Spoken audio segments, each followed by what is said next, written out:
हम गति क्यों करते हैं? क्या हम निरंतर गतिमान हो रहे हैं? घूमना क्या होता है? हमारे सभी कर्मों के परोक्ष में हमारा मूल प्राकृतिक स्वभाव क्या है? हम घूमते क्यों हैं? हमें क्यों घूमना चाहिए? आइए इस लगातार गतिमान होने और घूमने के बारे में अर्थात निरंतर गति करने के विषय को ठीक तरह से तथ्यात्मक और वैज्ञानिक रूप से समझते हैं। विज्ञान भी कहता है कि घूमना अर्थात गति करना प्राकृतिक है। सब कुछ घूम रहा है।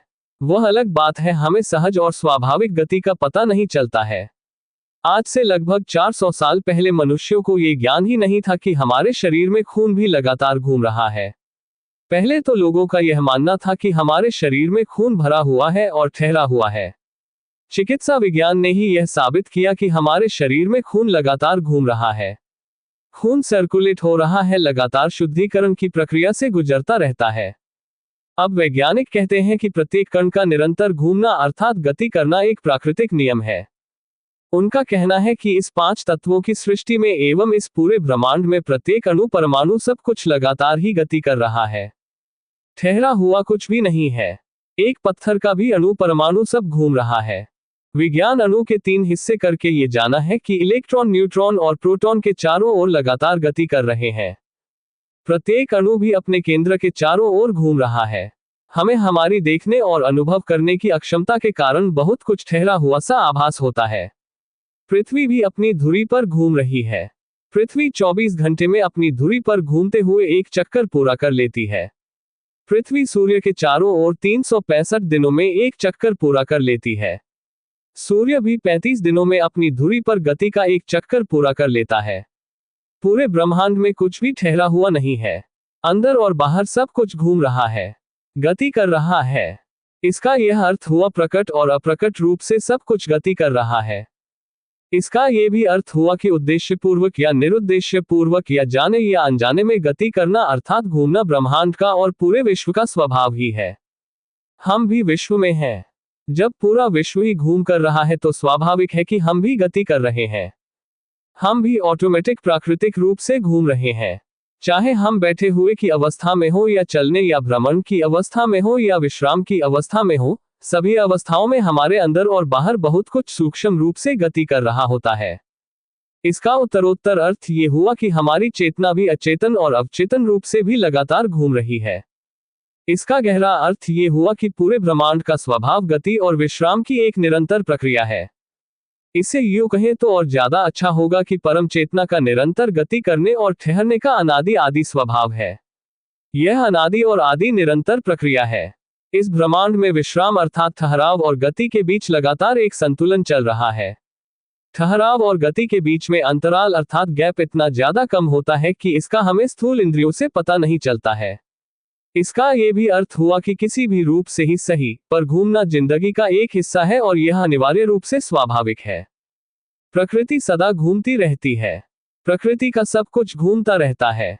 प्रकृति घूमने को जारी रखती है। प्रकृति में अनेक प्रकार के पुनरावर्तन से यह स्वतः ही प्रमाणित होता है कि प्रकृति स्थूल और सूक्ष्म रूप से घूमने को अर्थात गति करने को सदा जारी रखती है। हम भी और हमारा जीवन भी प्रकृति के बने हुए हैं।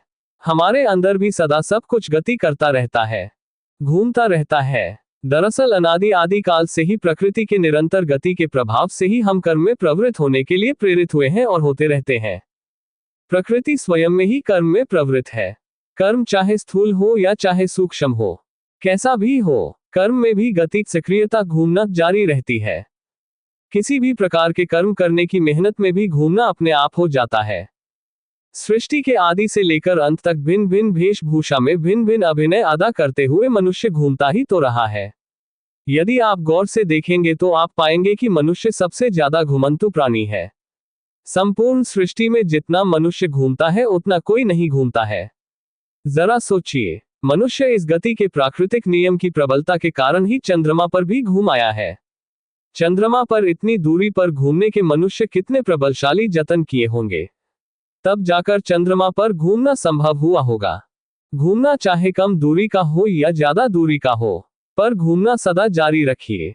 घूमना कई प्रकार से होता है। आप बड़ी ही सहजता से उद्देश्यपूर्वक और विधिवत स्वयं को गति देने का कार्यक्रम भी बना सकते हैं।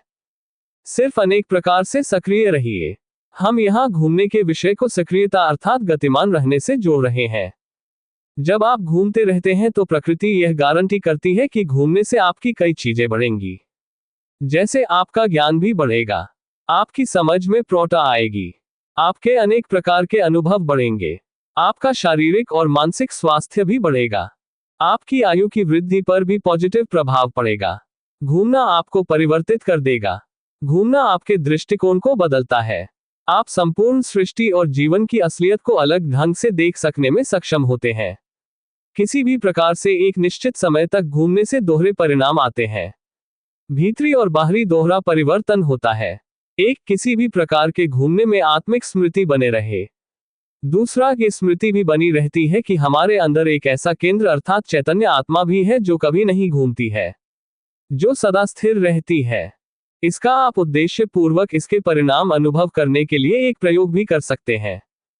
इस तरह से लगातार सक्रिय रहने और घूमने के लिए कम से कम 3 से 6 महीने तक का नियमित नियम बना लें। इतना ध्यान अवश्य रखें कि घूमने में विश्राम का भी संतुलन को बनाए रखें। घूमने में इतने ज्यादा मशगूल नहीं हो जाए कि जिससे विश्राम का संतुलन ही बिगड़ जाए, या ऐसा भी नहीं करें कि सिर्फ विश्राम में ही मशगूल हो जाएं। नहीं, घूमने के चक्कर में अर्थात किसी भी क्षेत्र में कर्म करने की मेहनत करने के चक्कर में भी आपका विश्राम अर्थात ठहराव का संतुलन नहीं बिगड़ना चाहिए। स्वयं की शक्ति और सामर्थ्य के अनुसार जितना संभव हो सके उतना अलग अलग प्रकार से घूमना जारी रखिए। शांतचित्त स्थिति में भी घूमने से गति में तीव्रता आती है, क्योंकि शांत मन अशांत मन की तुलना में ज्यादा तेजी से घूमता है। लेकिन शांत मन का तेजी से घूमना ऐसा होता है जैसे कि शीतल अग्नि होती है। अग्नि, और वह भी शीतलता वाली अग्नि। जी हाँ, एक अग्नि ऐसी भी होती है जो शीतल होती है। वह होती तो अग्नि है पर उसमें ताप नहीं होता, अर्थात वह तात्विक अग्नि की तरह किसी वस्तु को जलाती नहीं है। इसलिए मन से भी घूमिए तो तन भी उसमें साथ साथ घूमता है। तन से भी घूमिए तो मन भी उसमें साथ होगा। तन और मन दोनों से इकट्ठे भी घूमिए। सहजता से, आत्मीयता से और उद्देश्य पूर्वक घूमने में कर्म और सेवा स्वतः समाई रहती है। तब आप पाएंगे कि आप स्वयं को और भी ज्यादा ताजा और ज्यादा हल्का अनुभव करते हैं। तो ऐसा घूमना ही धीरे धीरे आपको नया बना देती है। प्रकृति हम सबको ऑटोमेटिकली घुमाती तो रहती ही है। अब जरा उद्देश्य और सहजता से घूमिए, करके देखिए, यह अनिवार्य रूप से काम करता है। Everyone must try it. It works 100% positively. Thank you.